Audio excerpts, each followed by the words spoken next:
They had made a film. Actually, it too was finished, about Leakey, who discovered all these bones of our primitive ancestors in East Africa. And they had, again, made a film where the story didn't have much to do with the pictures. And because they were convinced that, well, for two reasons. They were scared to death of evolution. They never used the word in the magazine. And whenever they even hinted at it, they got a lot of mail from the Bible Belt.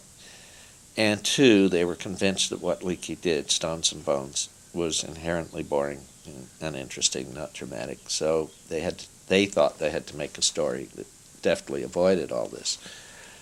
And what they ended up with was incomprehensible. You just didn't know what this old guy was doing, wandering around picking up rocks. And they never combined it all into, a sense of a career and an accomplishment and a goal.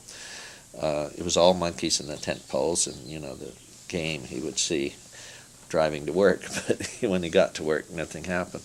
So anyway, they asked me if I would do this, and I went back and when Leakey was lecturing in Washington, and I met with him, and fortunately he said, well, what do you think's wrong with this film? And I said, because it doesn't tell what you do.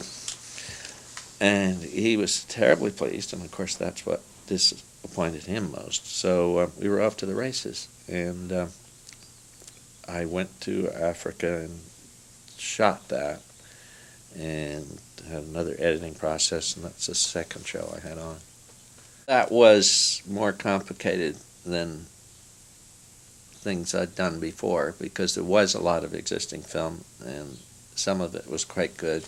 So I edited a good number of sequences, put them in some kind of order, and then mapped out the things I thought I had to have.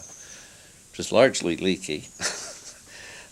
Actually doing something and talking about it. And he was very good on camera, and they'd never used him to best advantage. And for instance, he or I came up with the idea of doing a time walk down Olduvai Gorge, and starting at the top in the modern day, and then going down and making steps. And it's an incredible place where the stratigraphy is linear. You can start at the top, and every step you take gets you older, down to the 2 million area where he found this primitive ancestor of ours. So it was a natural thing to do, and we did it, and, filled all that in. It was very exciting, though.